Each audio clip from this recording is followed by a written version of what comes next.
Okay, so our kids are some serious blockheads, and we have several of these little Lego Duplo train engines. And we had one a couple months ago that just kind of quit working. And we couldn't really figure out why, but the kids would still push it around on the floor and act like it was working, so we kept it. But we finally decided to tear it apart and see if we could figure it out. So I'm just going to show you what we did. We're not really sure what we did, but I'm going to show you at least how to take it apart and try to diagnose it. So the first thing is you're going to look on the bottom and take out these two screws so you can take your batteries out. These screws don't come all the way out, they just loosen. You're going to need these little jeweler screwdrivers, by the way. So those screws loosen, door panel comes off, 3 batteries come out. Then you've got 2 more little screws right down in here in these pockets.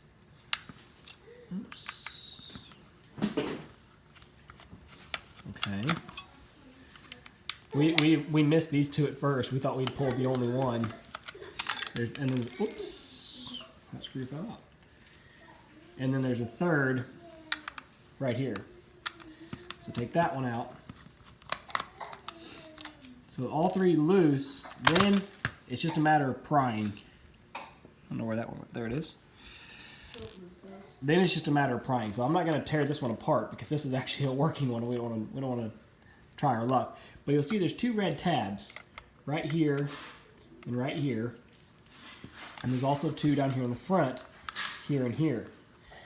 So just pulling on the tabs, we couldn't get it to come loose, just prying like that. So what we had to do was actually get a very small flathead screwdriver, just work your way around the edge wherever you can, and get to where you can pry up on this part to put some pressure on the red plastic. So for example, we used this really small flathead, and we're able to work it right in here at the front, and we're able to pry up on the solid red plastic like that. You can see I've got a little pry going.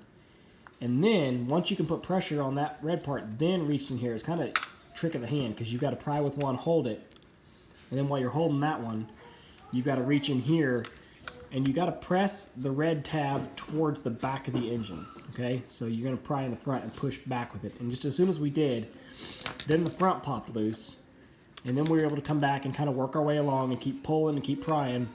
And there's no tabs or clicks, anything along here. It's just those 2 in the front and the 2 in the back. So once we had the 2 in the front loose, the same thing, come to the back, find a way that you can get in on the edge of it somewhere and start prying up on that main body. And just work your screwdriver in here and work these tabs. I'm not really sure which way they're supposed to go because it ended up just kind of coming apart.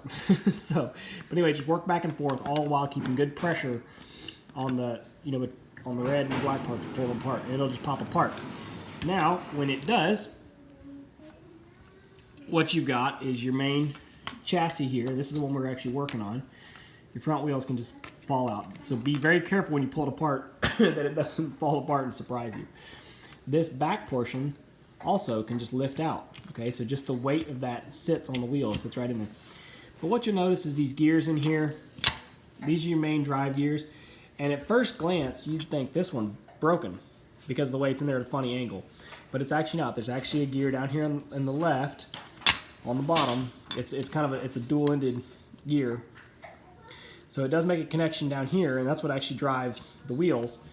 And this top connection, excuse me, this top gear on this shaft is just a gear reduction, essentially coming off of your little electric motor.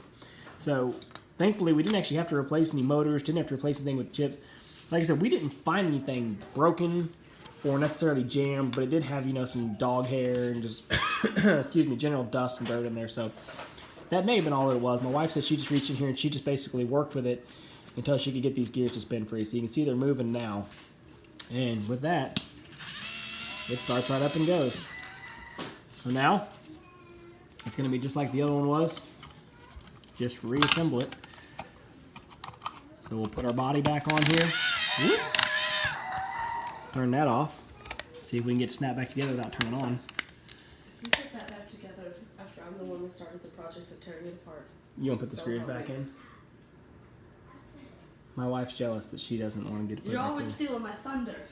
Make your own videos. Okay, so I'm going to let her put the screws back in so she feels she's done some work. But just snap your backs in, snap your fronts in. Still works.